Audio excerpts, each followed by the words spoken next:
The following segments are pre-recorded and sponsored by Longworth Productions. Having fun outdoors on Triad Today.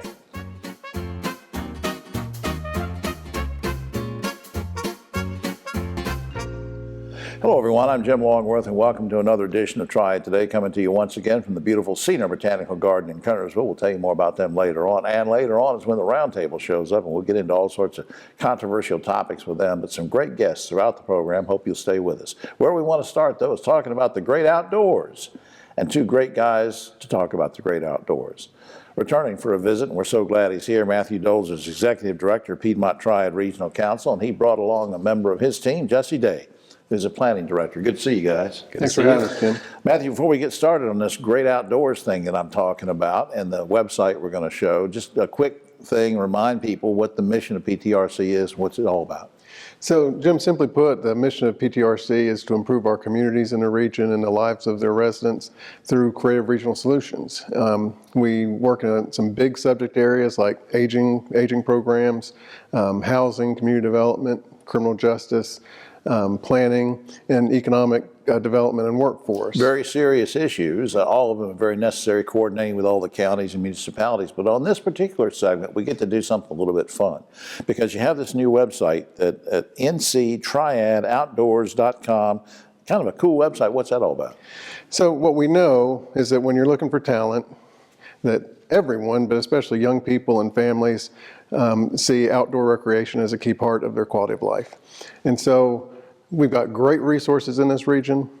There was no place to go and find all those resources in one place. That's true. And ncoutdoors.com, triadoutdoors.com is that place. There's a great interactive map. You can pick out things you like to do, like hiking, biking, paddling, even outdoor sports like golf or tennis, and drill down and find those all over our region.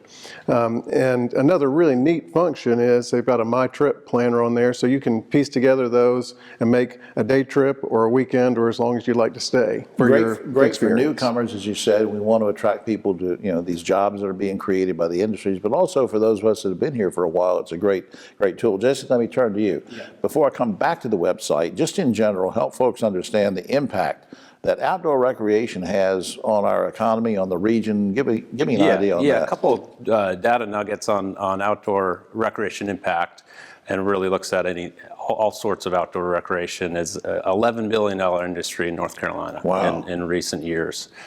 You've got about 250,000 plus jobs in outdoor recreation from an employment standpoint. I had no idea. And so we saw in COVID a huge increase in the folks using trails and outdoor assets. And so in our region, we compiled all this data together for our 12 counties for the NC Triad Outdoors website. And we've got about 1,500 miles of water and land-based trails. If you think about it, we got 4 state parks, we got a national forest, a world-renowned zoo, and any number of preserved lands that we can go out and use. When we were doing our analysis, we had about 500 outdoor recreation businesses that we noticed that were involved in the outdoor recreation economy. And now you're pulling it all together with this. Give me a quick, I know we don't have time to run down everything, but give me a couple of highlights of things. If I go to this website, what can I find on there? Yeah, so 2023 was designated Year of the Trail by the North Carolina legislature, so we're excited about highlighting that on our NC Triad Outdoors website. And so lots of great events coming up in March, springing into action, since the spring is starting. And so we've got several events that are listed there on our website that folks can have access to and go out and enjoy nature, get out on a trail, and learn something about what outdoor recreation is. And now, is this, for people that aren't tech oriented, is it easy to navigate the website? Absolutely. And so, you've got, the hamburger button on the right-hand side that kind of explores different things like parks and trails. If you want things to do, you don't have any ideas on where to go, you can hit the things to do and get some ideas that we've put together for residents and visitors. Right, and Matthew, before time runs out, very quickly, this is a win-win for everybody, because the economy, getting healthy, having fun, right? Yeah, that's what we're all about here, and again, that's what people want now. I think it's great. Up on screen, nctriadoutdoors.com is what we've been referring to. It's a great website. And the general website for Piedmont Triad Regional Council, of course, is ptrc.org, which I hope you will visit as well. Guys, thanks for doing this. Thanks for having pleasure. us here. We'll be right back after this.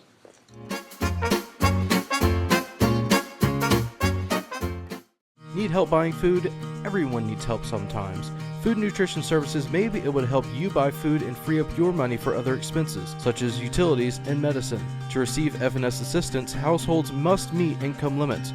You may be able to get assistance even if you own a home, car, land, property, or have a retirement plan or money in the bank. Second Harvest Food Bank of Northwest North Carolina team members can help you with the application process over the phone. To receive help or if you have any questions, call 336-422-7758.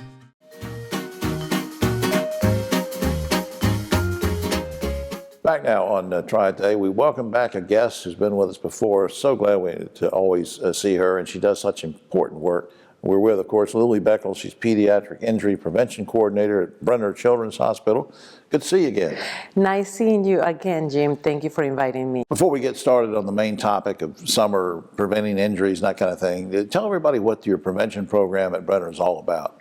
Yes, so Brenner Children's Hospital is a level 1 pediatric trauma center. There are about 50 pediatric trauma centers across the United States. So that's a pretty big deal. And part of the work that we do to have that designation by the American College of Surgeons is that we have to do injury prevention. Right. So my role is to look at the registry data, the trauma data, what comes into our hospital in terms of injured children, and local and state data, and come up with programming to reduce injuries in children. And you're doing a great job over there, too. Now, why are you so concerned with summertime safety in particular? Well, summertime is, and especially around the month of April, May, but that's when we see the increase in summer injuries. We call it trauma season is summer season. Yeah. So children are playing outside,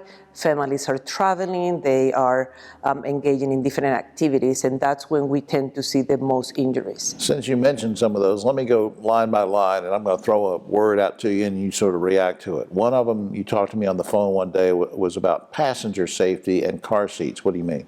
Well, motor vehicle crashes or car accidents continue to be a leading cause of death. Locally is our number 2 injury.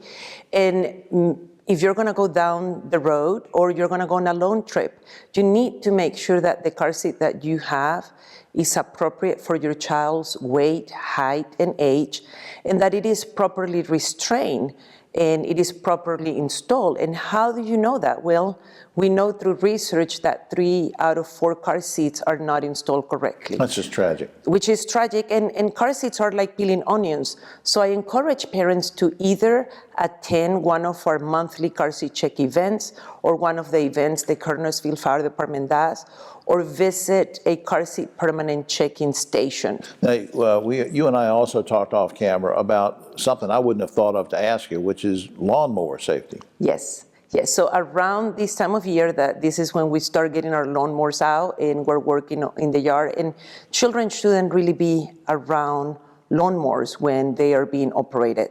The American Academy of Pediatrics is very specific in recommending that children 12 and older should be the ones, allowed to be using a lawnmower. No one younger than that. So you should not really be putting a child on your lap when you're using a riding mower. You shouldn't have children around you when you're using it. It might hit pieces of rocks or, branches of trees. Or it could turn over, too, if you're on a riding mower. That's sort of similar to the ATV thing you and I talked about before. People say, oh, that's cute. We're going to put little Johnny, he's 9 years old. We're going to put him on his own ATV. Same thing with a lawnmower. You say what? The same thing with a lawnmower. The American Academy of Pediatrics is very specific in recommending that no one under the age of 16 operates an ATV. But we know families, and it's a very popular thing, especially in the South and rural parts of the United States, and you should follow the recommendations. Lawnmowers can be as heavy as an elephant. Yeah. So no single riders, so make sure that the lawnmower that you provide is appropriate for the age and weight, and that they're wearing protective gears and helmets. And very quickly, I'm going to embarrass Lily before we wrap up, because you can see that she has a cast on her leg, and one of the things we were going to mention is that kids can fall. Yes. And she does, but She's an adult. She's not a kid. It wasn't her fault. And you really put your work into it and purposely broke your leg just for this segment, didn't you? Properly, broke my foot about 9 weeks ago, and falls continues to be the leading cause of injury for children and adults. Yeah. And I tell everyone it's ironic that I do injury prevention, but I do pediatrics. So in that, conversation is, if you are an adult and you have difficulty walking, make sure that you put night lights around your house, that you don't have any tripping hazards. I tell my family, don't leave your shoes around, don't leave cables around. Those are tripping hazards. All those things are good advice. Up on screen, I want to get a plug in for BrennerChildren's.org and also wakehealth.edu, our two websites to check out. And I seriously wish you well with the recovery, and thank you for all the good advice. Thank you so much for your invitation. All right. We'll be right back after this.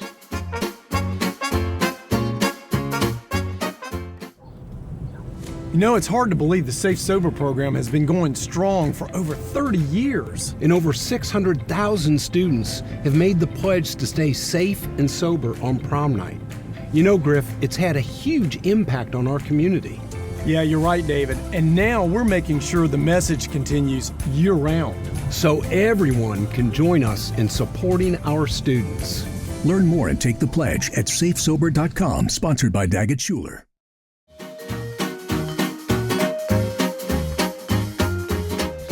Back now on Triad Today, I'm excited about this segment because I want to learn more about solar, not just a concept, but it's sort of become, something we need to start looking at if we haven't already to get that clean energy. And we have two special guests to help me learn about this. My good buddy on the right, Jimmy Flight. He's Central Region Director of Government Community Relations for Duke Energy. Wendy Fleener joins us for the first time. She's Director of Clean Energy. Welcome. Good to see both of you. Thank you. Jimmy, just start out with the basic thing. What's driving this focus on clean energy these days? Yeah, Jim, it's interesting. A lot of our customers, big and small, they've got a goal or an objective to reduce their carbon footprint.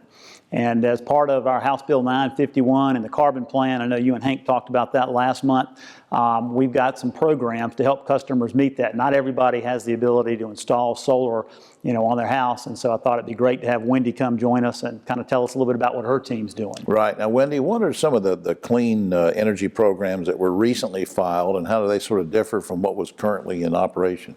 Yeah, thanks for that question. So we recently filed 2 new programs the end of January here in North Carolina. So the first would be Green Source Advantage Choice, or GSA Choice. That is the second iteration of a program that we currently have. So that would be for our large business users. Okay. And so it is an off-site solution. So if a business customer doesn't have the space or the appetite to want to kind of install solar panels on their roof or ground, they actually partner with Duke Energy. In the current state, they're partnering with a solar developer of their choice and bringing on a new renewable resource somewhere locally to then be able to claim and have access to that renewable energy. But they can partner with you on this other thing that you said. Now, what other programs is Duke Energy looking at? Yep, so the other program that we're looking at, so we did file just a very easy, more for residential customers as well, where they can purchase something called RECs, Renewable Energy Certificates, to be able to claim they're using renewable energy. So they'll be locally sourced here in the Carolinas. Again, don't have to install solar panels on their property, as well as we're looking at a community solar program. And we didn't rehearse this or anything, but since we're talking about this, I know folks are looking at this saying, well, we've talked about big business and industry and all this. I have a little house and I've been thinking about it. Is this, how are they going to learn about this stuff? How can I learn to, maybe I want to do a solar panel on my house. It's not a big house, but is this something that we can help people with? Yeah, we definitely can. So as it comes from the programmatic way on dukeenergy.com, you can actually go there to see both existing and recently filed programs, so to stay informed. Then if it looks like something on your property, we do have a great resource called Find a Duke. So it's find-it-duke.com. Yeah, we're going to put that on the screen. Yeah, I feel like give everybody how it's spelled out, but it's a great resource that connects people to local solar installers. People meaning anybody. Anybody, yeah. So then can evaluate their property and give them some next steps. Now, when do you think all these new programs and things and initiatives are going to be approved? When will they be available for customers? Because, we can talk in terms of theory, but when can we actually get into this stuff? Sure. So we do have some existing existing offerings available today, so I want to make sure folks know that there is action they can take. But for the new programs, we did file them with the Utilities Commission, so we would be waiting for approval on that. But I do anticipate to know more later this year. All right. Jimmy, anything else you want to add about this? Because I know you've been tracking these things both at the state legislative level, the local level. You meet with people, you know about customers big and small. Any final thoughts? Yeah, no, just, I think it's great that the state is moving forward with all these initiatives. There are a lot of customers out there that really want to participate and want to do their part. And so, we're trying to meet that demand, to meet that need. Because, I mean, even putting up a few panels or whatever, I mean, you can save money in the long run. Sure. So, yeah. Up on screen, a couple things. Since Wendy mentioned this, finditduke.com, I think, is one of the websites you can go to. And did I get that right? Yep, okay. Perfect. And also duke-energy.com is the general website, which we hope you'll check out. And Jimmy, Wendy, you make a good team, and I hope you'll come back and keep me up on what's going on with the solar stuff. Sure will. Thanks, Jim. Appreciate you having us. Appreciate it. We'll be right back after this.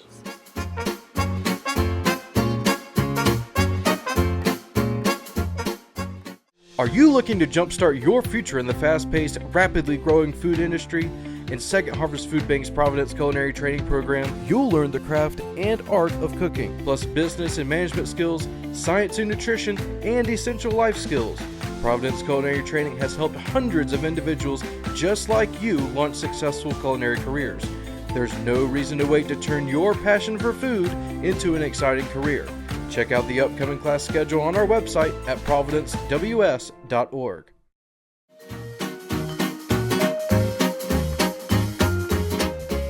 Back now on Triad Today, we welcome back a friend to the program. Glad to see her again. With me right now, the lovely Brandy Kennedy, and she is Director of Secondary Post-Secondary Programs for Shift Ed, and welcome back.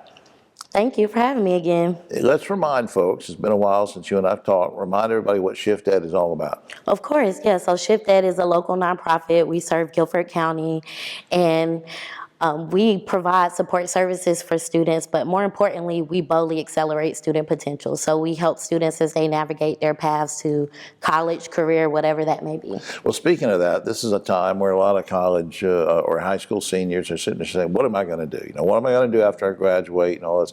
How does Shift Ed step in and help with that?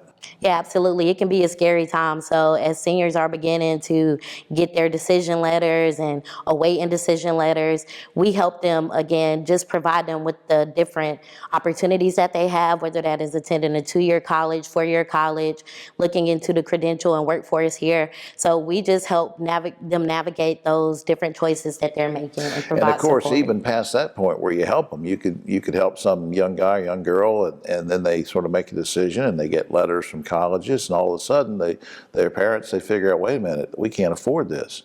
So then that brings us to the realm of financial assistance. How can you help with that? Yeah, absolutely. So, of course, one of the largest barriers to attending college is finances. And so the way that Shift Ed helps is number one, letting students know what opportunities they have to receive funding, whether that's scholarships, receiving financial aid from the federal government, or even their state or institution. So we can help them not only complete their financial aid application, but learn about all of those opportunities that they have to help pay for college. Yeah, because they're all different. And I know in my case, although I didn't have to fill out all this stuff, but I'm not good at filling out forms. They can be kind of difficult, but you guys step in there and help them. Right, absolutely. Yeah, now you also have, I call it a new model, sort of a new scholarship model that you put into place, I guess, last year. Talk about that some and what that new model means, what that scholarship is about. Yeah, so we are excited about our new model, currently in the process of accepting applications until July 1st. But the biggest changes that you'll see in our model is that we're more equitably supporting students and reflecting the demographics of Guilford County. And so our largest announcement, which we are excited to announce, is that students who receive the maximum Pell Grant when completing the FAFSA will receive the Armfield Acceleration Grant. Wow. And that's a lot of word soup, meaning that these students will receive $1,250 to help support their education. So does that come in we didn't rehearse this or anything. I mean, does that come in a check form, or is it applied or sent to the college, or how does that whole thing work? Yeah, well, of course we send it to the institution because we want to ensure that that the student is actively enrolled, and they will apply it to their student accounts. But students must complete their Shift Ed application. Yeah, and you know all about education, because didn't you tell me before we started that you just completed a doctorate program or something? Almost. Almost. But yeah, thank you for hyping me up. I'm going to get to the finish line. Well, that's great. I guess the other thing I want to ask you too before time runs out is what kind of gratification do you get from doing the things that you've just described, and helping the students and the financial forms and scholarships? What do you get out of that? Yeah, so the gratification, so number one, I take myself out of it. This isn't about me, but it's more so about the next generation. So building the next generation of the workforce and the leaders. And so all of the things that we're providing in those services, as well as just that accessibility and visibility of options, is something that keeps me going, because I know that our next workforce is dependent upon these opportunities. Right. Well, bless your heart for doing that. Thanks for doing this. Up on screen, shifted.org is the website. Please check that out for more information and learn about scholarship applications and that kind of thing. Brandy, hope you come back soon. I will. Thank you. We'll be right back after this.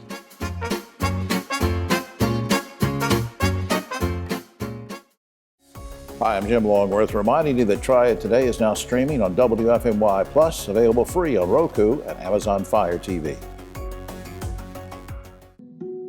Every cookie sold in the Girl Scout Cookie Program helps girls learn lifelong lessons in people skills, decision making, money management, goal setting, and business ethics.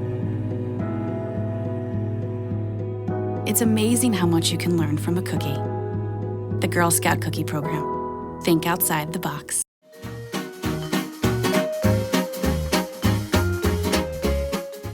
Back now on Triad Today, just about time for the round table, but a quick shout out to our good friends here at the Cedar Botanical Garden in Kernersville. Check out the website, check out the garden. It's beautiful. You can go around, you can rent the facilities for receptions and everything. You can come in here in the gift shop, but my gift to you are these three individuals. On my right, but always the political left, Ogie Overman. Special guest today, Rosemary Plyman, the great broadcaster, now public relations specialist for Shift Ed, is here. You heard from them earlier when Brandy was on the segment. And Keith Granberry, founder of Helping Hands Consultants. All right, guys. Former South Carolina Governor Nikki Haley recently announced that she was going to run for president. Then she almost immediately proposed that any candidate over age 75 should undergo a competency test. Trump and Biden are both over that age. Good idea or bad idea, Ogie? She thought she was being clever by getting in a double shot with both of them. But if she's going to run on that, she needs to take a competency test herself. Rosemary. That's lame. Isn't that what the election is for? Isn't that what the voters are supposed to do, is to decide competency themselves? Yeah. I think that, that's, you sell yourself during the election process, and the voters make the decision. Voters decide. Yeah. Keith, what do you think? Competency test? I think everyone should have a competency test. I don't think it just should be people of ages. I think she should have one as well. Everyone who's running for president, absolutely. I agree. All right, North Carolina lawmakers are proposing that high school students be required to take computer science in order to graduate. They may have to get rid of earth science as a requirement to do that. Swapping computer science for earth science, or earth science for computer science. What do you think, Ogie? No, I really think they both should be pretty much required. The future is going to be computers and saving the earth. They're both very necessary. I'm with you. I think there's room for both. But there may not be. Keith, what do you think? I didn't even know there was earth science. Did I miss that class? Yeah, but computer, I think computers should be swapped for earth science. All right. Speaking of whatever it is. Whatever it is. Speaking of state lawmakers, some of them want to make the Moravian Star, I like the Moravian Star, they want to make it the official star of North Carolina. But here's my question. Are you okay with a religious symbol of sorts being given official status by a state government? Ogie? No, not at all. And why do you need a state star? What does that mean? Keith is the official star of this show. Well, yeah, that'd be fine. Yeah. Star in that. Did it bother you at all that a religious symbol become a state? I just think it's a bad precedent to set. You just go down that road. And again, I'm with you. I think stars, well, other than Keith, are in the sky. Yeah. What do you think? I'm in the sky as well. Yeah, that's but right. I think that's a terrible idea. Terrible. All right. Meanwhile, some legislators want to eliminate the requirement of having local sheriffs issue purchase permits before you can buy a handgun. We're not talking about concealed weapons, but just right as it is now, if you want to buy a handgun at all, you got to get to the sheriff's office. You got to get a purchase permit. Now, some of the legislators want to get rid of that. What do you think, Ogie? Well, I've been saying it for years. That doesn't go far enough. I mean, you need to treat it like a driver's license. Period. Rosemary. Yeah, I don't think you get rid of it. I think that we've been talking about we need to have, there's a lot of gun violence and we need to find ways to address it. And I don't know what you need to enhance the process of getting a gun, not make it easier to get guns. Right. South Carolina lawmakers are proposing to levy a $500 tax on newcomers to the state when they first apply for their first South Carolina driver's license. Good idea or bad idea? And would you like to see North Carolina adopt the same thing for newcomers? Ogie? No, that's a horrible idea. I mean, how many families can afford $500? Just bam. Good point. No, terrible. Yeah, I kind of go both ways on this, you know, because we do have a lot of people coming to North Carolina because of the lower cost of living, because they need to, but also because they don't necessarily need to, but they want to reap the benefits of it. Keith, you move into a state and have to pay $500. I think people should move out of South Carolina. They should pay people to move out. It just doesn't make sense. That's right. And they need to vote these legislators out who's coming up with these ideas. That's right. AMC Theaters recently announced they're going to change ticket prices to correspond with where you're sitting. So if you're sitting right on the front row looking up, that's going to be a cheaper seat than a seat in the middle. Guys, where do you usually sit? In the movie theater? And you okay with this change, Ogie? No, I don't go to movies anyway, but all the movie theaters are hurting since the pandemic. Yeah. My wife went to see that Tom Hanks movie. Yeah. And there were 6 people in there. Golly, The better question might be, when was the last time you went to the movie theaters? Yeah. But I do like the middle. I like the middle. Where you sit? I like the back, but I think they need to give incentives for people to go to movies now with the streaming giants. You can look at it at home. They don't really need to be charging extra. All right. And finally, guys and gals, a new study says that tipping is getting out of control ever since restaurants started using touch screens. They'll turn the touch screen around when they're processing your credit card, and they'll want you to tip up to like 30%. There's these options, and you have to hit one. On average, how much do you tip after a meal, and would you tip 30%? Ogie? I have. I mean, I don't mind tipping for good service. I don't mind that. What bothers me is that when they don't do anything and the screen comes up and said how much tip, and they didn't do anything but hand you the food at the counter. Then you'll like that. I don't like that. Would you tip 30%, Rosemary? I would and do sometimes, particularly depending on the price of the meal, right? But always 20. All right, Keith, you tip up to 30%? I've tipped up to 30, but it depends on the service. Like, I'm not just tipping you just because you brought me my food. You got to actually provide a service. Right. And if you don't provide a service, you're making them work for it. Yeah, absolutely. Just like I have to work. All right. No, that's. I'm going to get into that.